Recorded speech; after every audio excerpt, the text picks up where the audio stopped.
Hey folks, it's Charlie here from Charlie in the Rain, sitting down with another band who you're either already in love with or you're about to fall in love with. I'm joined by half of the Belair Lip Bombs today. I love these guys. How are you all doing today? Thank you. Yeah, we're going good. Yeah. Yes, you're at this point where when people are listening, you have just released your new album again. It is out in people's hands. I am literally so excited for this album. Can you all tell us just a little bit about what we can expect when we press play for the first time? Sure. Well, the first song has fiddle on it, so you'll hear some fiddle in the first 30 seconds of the first song. Uh, but nah, I mean, we're really proud of this album, so we hope that people enjoy it as much as we do. Yeah. Um, yeah, that's all we can hope for, I guess. Yeah, absolutely. I'm hearing like so many people talking about y'all at the moment. You've released some like absolute like insanely good singles from the first single of the era, Hey You. Everyone's just like back in it. They're watching, everyone's so excited. And y'all have like stepped it up to a whole new level that I didn't even know was possible. Y'all were already like making the best music. Everyone was loving your festivals at your live shows, and you brought this to a whole new level. You're now releasing this like with an international label. So many eyes across the world are watching y'all. What has it been like stepping up to this new level, putting in all this extra work and getting together a record that's even better than the last?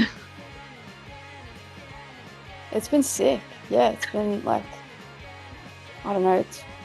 It feels like we're like a uh I don't know. It definitely feels like a job now, but not in a bad way.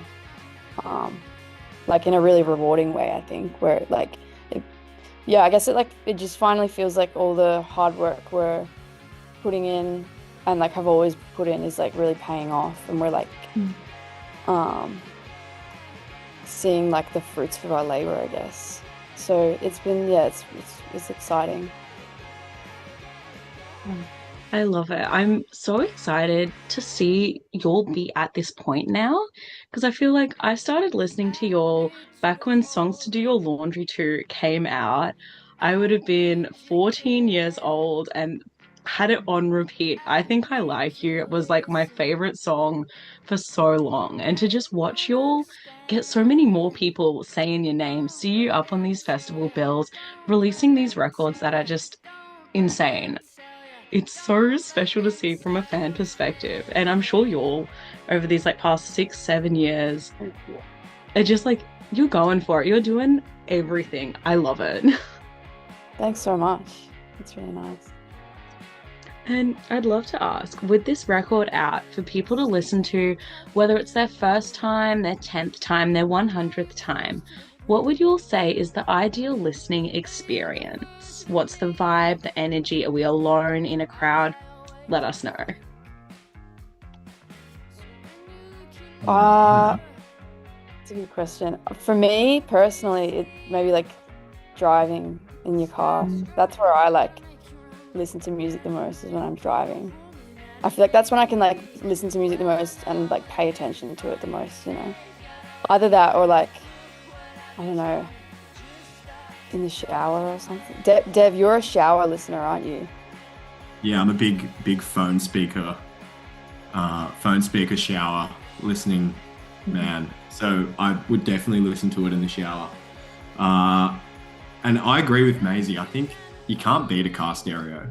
It sounds Mm. great. And when you're driving, you're focused on the tunes and hopefully the road as well. Up for the road, yeah. Um, but yeah, also like on a good set of speakers. I don't think either of us have actually listened to the record yet. So yeah, I'm looking forward to listening to it Vinyl. on a big speaker setup. Absolutely. Or we could like try combine those as best as we can. Bring your record player in the car and then jump straight in the shower afterwards and have it playing that Yeah, full time. yeah. Like Yeah, a we can pub find some crawl. combination. Put a car stereo in the shower or something Yeah. with a vinyl player. And yeah, sure that would work. I was gonna say, like, someone needs to take a video and send that in. Maybe don't take a video of yourself listening in the shower, but definitely be listening to this record. Yeah, or while driving too. Yeah, no, hands on the wheel. Yeah.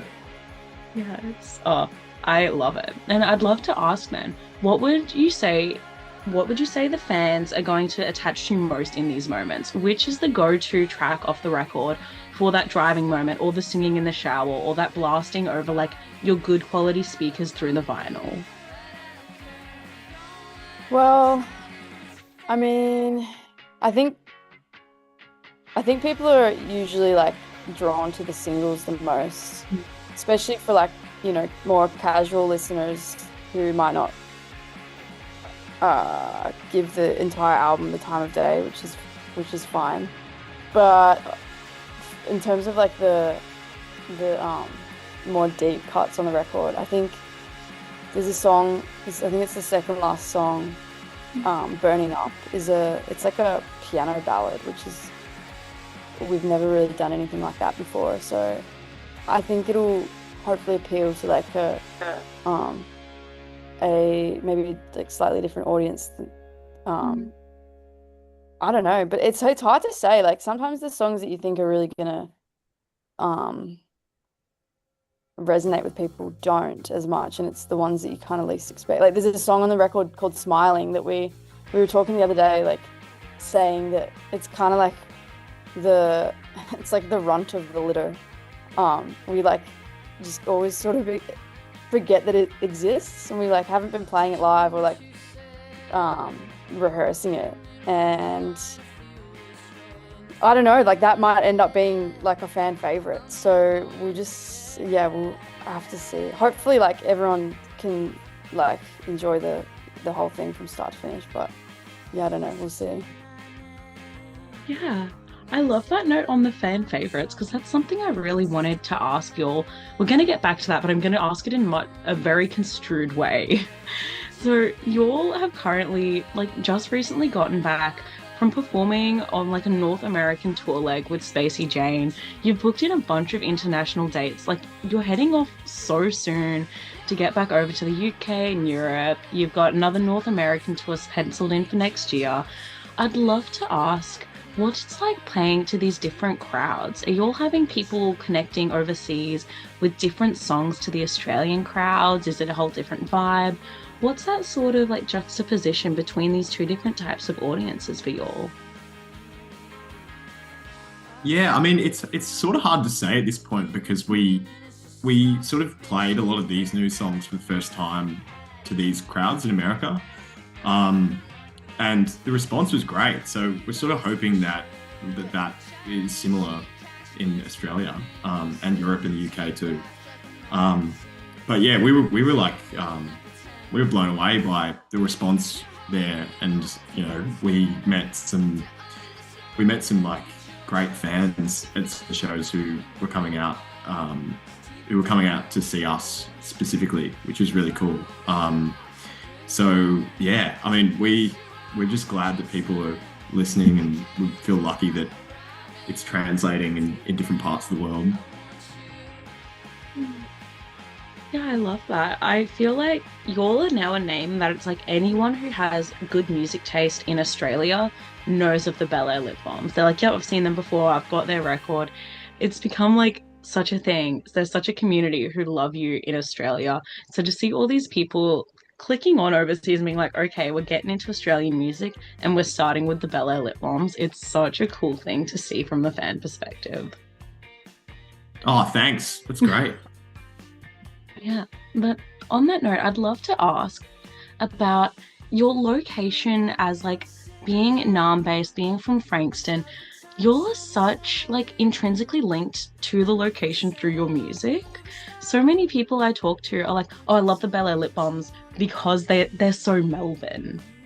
And you'll have such that connection to being a Melbourne band, a Naarm-based band. It's such an iconic sort of thing that follows the name of the Belair Lip Bombs around. But now you're like bringing all this stuff internationally, all these shows, as I said, like releasing with an international label, all this like world domination type energy. What's keeping you all connected and grounded to your local music communities and your roots of where you first started off in Frankston?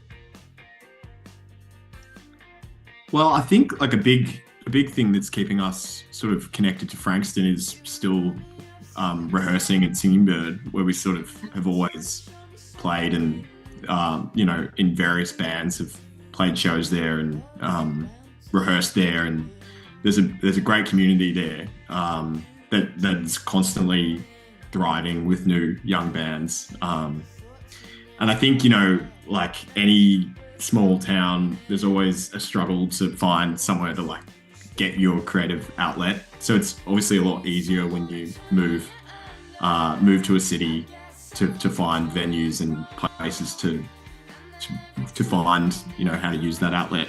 But I think we probably stay connected to Frankston just through obviously like growing up down that way, but also still being involved in the space that we sort of the band kind of started.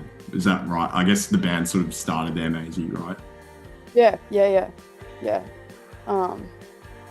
Also, like, I was gonna say, like, we also just like really like Melbourne bands, and like we like going to gigs, and we have heaps of, like, a lot of our friends are playing music as well. So yeah, I don't know. I think we all just really like living in Melbourne. So I guess that's what.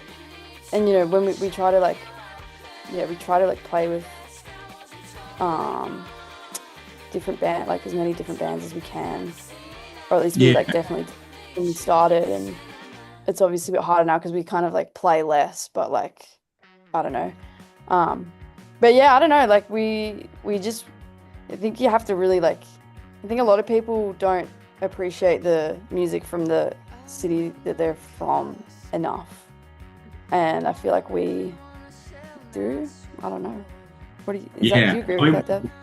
We're all definitely. I think we're all just like music nuffies. Just love going to gigs, and it's kind of easy to do that when it's like it becomes very easy to go to gigs and support your mates. And I mean, it's I don't know where you're based, Charlie. Are you in Brisbane or are you in? Yeah, you're up in Brisbane. Yeah.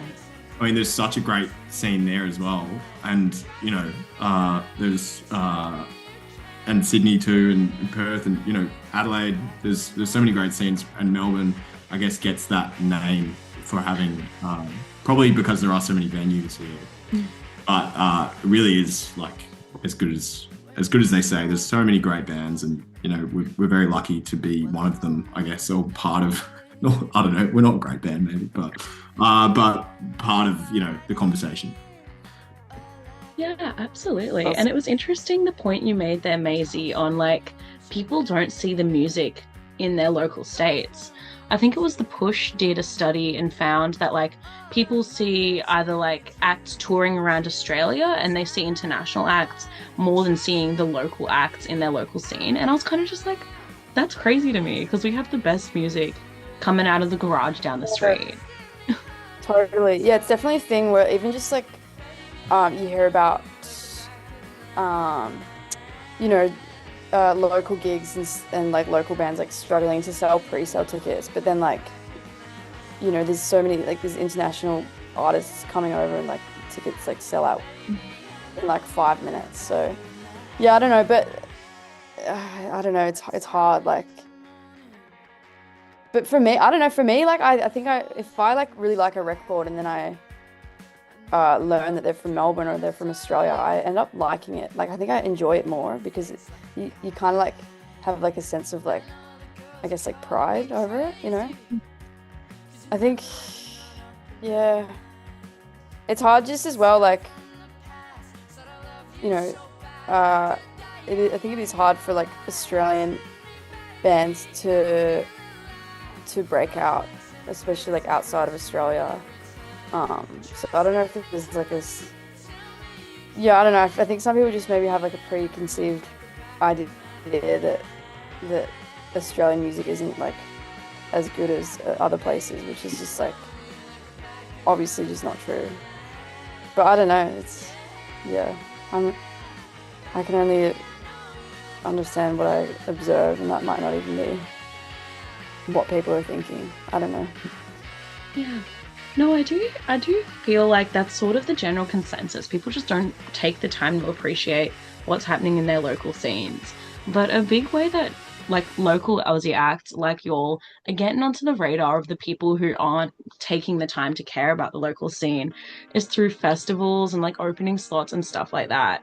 And when Yeah, I saw the Laneway lineup drop for the 2026 festival, I was so excited to see y'all. Y'all are down there in the tiny print, which feels like a bit of a robbery, but it is so cool to think how many people are going to head to that festival to see your big headliners, the Chapel Roan, see y'all and yeah, fall in love with your music. I can't wait for that moment. yeah. Us Oh, too. We're so excited for Laneway. It's gonna be Yeah. sick. I'd love yeah, to it's ask then. I'd love to ask, considering Laneway, if y'all could do a cover of any song of anyone on the lineup and put your own like Belair Lip Bombs spin on it, would you have a song in mind? Which artist would you pick? Which track would be that go-to? We need to cover this and put our own spin on it. I don't know.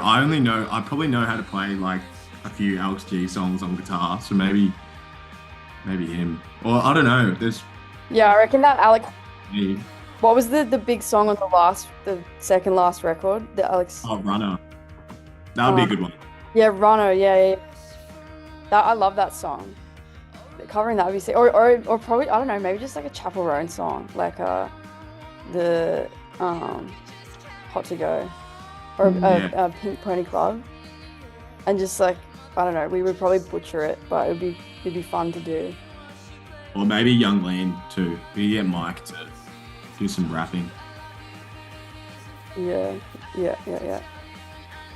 Okay, now I need a full covers series. You can't give me all these ideas now. I want to see them all. Yes. Oh, I love that. And I'd love to ask, with this record being out now, with y'all doing all these like international shows, you've got Aussie things like Laneway coming up. How can fans and listeners of this album best support y'all right now? Great question. Probably like buying tickets to a show. I think that's probably the main. Obviously, like pre-ordering the record, like buying the record, but I think just like coming to shows is the best way, I think. And we're touring a lot, so there's plenty of gigs to choose from over the next few months. Absolutely. And another thing with supporting artists, I'd love to ask this because my favorite day of the year is Oz Music T-shirt day. I am a sucker for Aussie music shirts. I own way too many of them. And it's with Support Act, supporting such a great charity with this day. I'd love to ask, do you all know who you'll be repping for Oz Music T-shirt day? Or who are you thinking you need to grab a T-shirt from in time to wear on the day? Ooh, good question. Me and Dev went and saw a band Swap Meet the other night, and they had a T-shirt that I should have just bought it. I was like so close to buying it. It's like this it's like a white T-shirt with like this giant like black print on it that like covers the whole.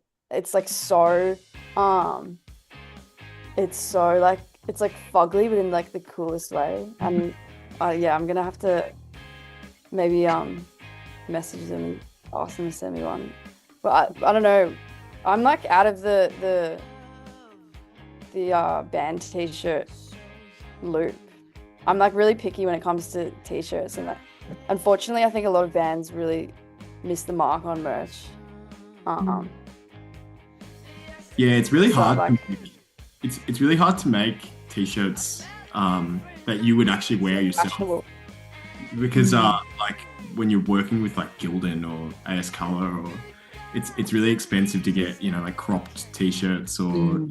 you know, t-shirts that fit like women properly or like, you know, like it's just like it's hard to make them like accessible for everyone.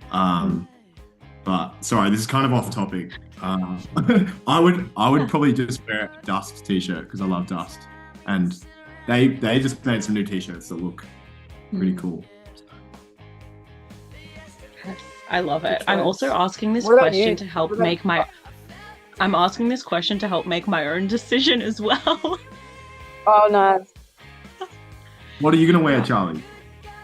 We will find out. Honestly, I've got a short list. I think I'm gonna count how many I have, and then every day in the lead up, I'm gonna wear a different one. And then whoever gets that last spot, the coveted winner, Nice. that'll be a surprise. Nice. Yes. And on that note of chatting about local bands that we're loving, I'd love to ask my final question for y'all today, and my favorite question, because recently y'all have been shouted out quite a few times in this section of my interviews. I'd love to know who you've been loving in your local scene, whether in the local Naarm-based music scene or across the country of Australia. Who's caught your eye and you've been listening to and would love to give the Belair Lip Bombs seal of approval to today? I have two. One of them is Daisy Picker. They're good friends of ours, and they just put out their debut album, and it's amazing. Um, Very underrated, but they're killing it at the moment, playing heaps of shows. And my second choice would be the Melbourne band Cool Sounds. They also just put out a really incredible record, and they're supporting us on our Australian tour, which I'm really excited about. Those are both new to me, What so I'm about you, excited Jake? to jump into them. Feel Yeah, like we've check been them out. Yeah, Cool Sounds is awesome. I agree. Yeah, we saw Daisy Pickett the other night too, and they were amazing. Who do I want to shout out? I love the new Private Mountain album. They're like a duo from Melbourne that put out a record that's really good, and they self-produced it too, and it sounds, you know, really polished for a self-produced record.